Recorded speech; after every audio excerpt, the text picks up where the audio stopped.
Hey guys, just want to jump on here and show you my per the mark classified build. Let me start with the guns that I use. I use the house with swift and deadly, and of course card counter. My magazine is stacked with 7.50% critical hit chance, 40% critical hit damage, and 5.40% rate of fire. My optics is critical hit damage 9%, 90%, and 3% critical hit chance, and 2% accuracy. My muzzle is a loud bent break with critical hit damage 19%, 2.50% stability, and 3.0 critical hit chance with 50% increased threat. Then my underbarrel is gonna be a small grip red, critical hit damage 80%, and 4.0% reload speed, and 4.50% optimal range. Moving on to my lightweight M4, it's gonna be deadly and unforgiven and prepared. Magazine, extended magazine, 121% magazine size, 3.0% critical hit chance, and 4% critical hit damage.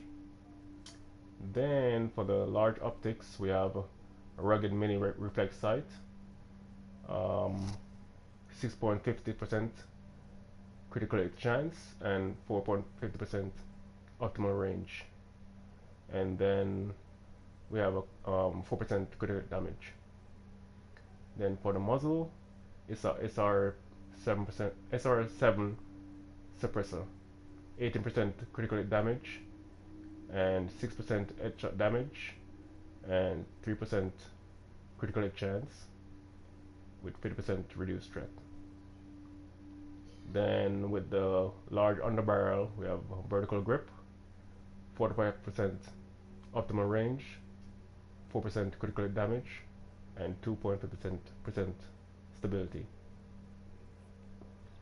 Then I also have the double barrel sawed-off shotgun with sustained and deadly and predatory.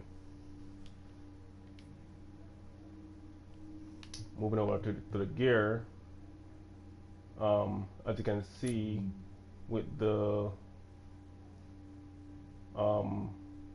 talents on the 6-piece, we have for the 2-piece, we have 10% reload speed, 8% assault rifle damage, 8% SMG damage. For the 4-piece, we have per dozen mark, hit 10 shots without switching target to make the target bleed for 50% of damage already done by those bullets. The 5-piece, 10% reload speed, assault rifle damage 8%, 8% SMG damage. Of course, the 6-piece improved per dozen mark. This is where this build really shines.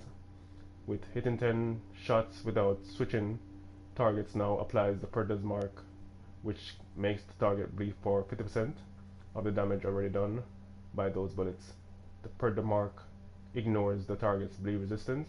The damage over time to the target is increased by 15%, 15% for every 3,000 stamina, and can critically hit the target. When at 9,000 stamina, the damage over time bonus is increased by an additional 120%. So basically I stacked into stamina to 9,000 and basically the firearms to 4,000. So for my mods on the chest piece, I have a stamina mod with health, one stamina mod with health, and a stamina mod with critical hit chance. The reason why I use the critical hit chance with stamina mod It is because you want to stack as much critical chance on this build. So I have 1 stamina with health and 1 stamina with critical chance. Same for the mask. I have 4% critical chance, 70%, 17% blind depth resistance, and again I have a stamina mod with 1% critical chance. Don't know why this guy is standing in front of me, but let me move. Switching the position here, guys. Okay, let's get back into. Oh, that's a bad position too. That's how it's done. Jokes on me. Okay, so let's go into the knee pad.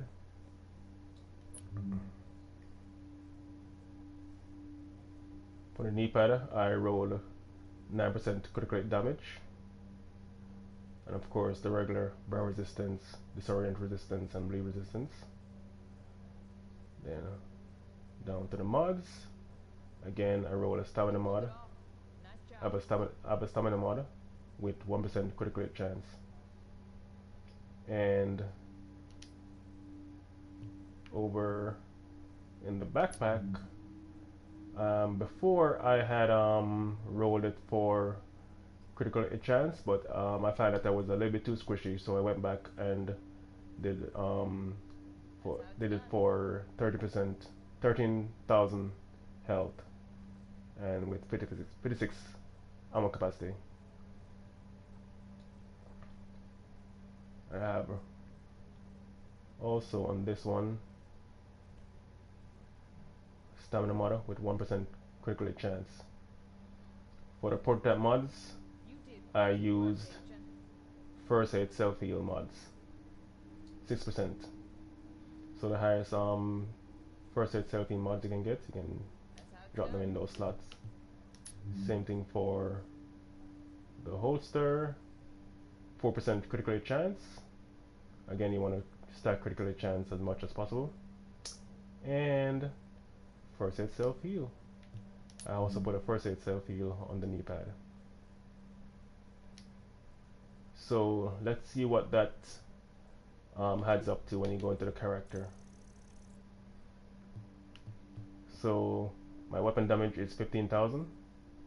My critical hit chance, actually, let me that's the wrong gun. Let's make sure we're on the right gun here. Okay, let's go back to the character.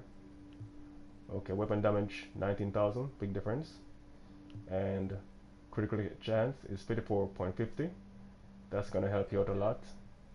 And critical damage 109.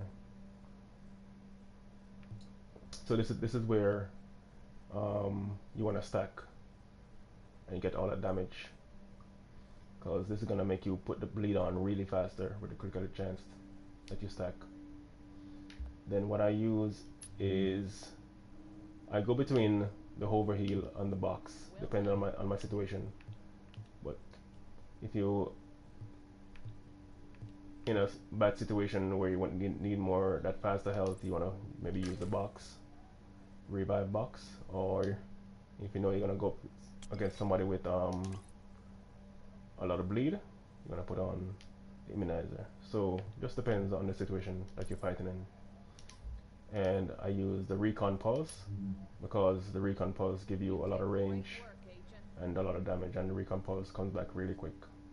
Cooldown 30.5 seconds.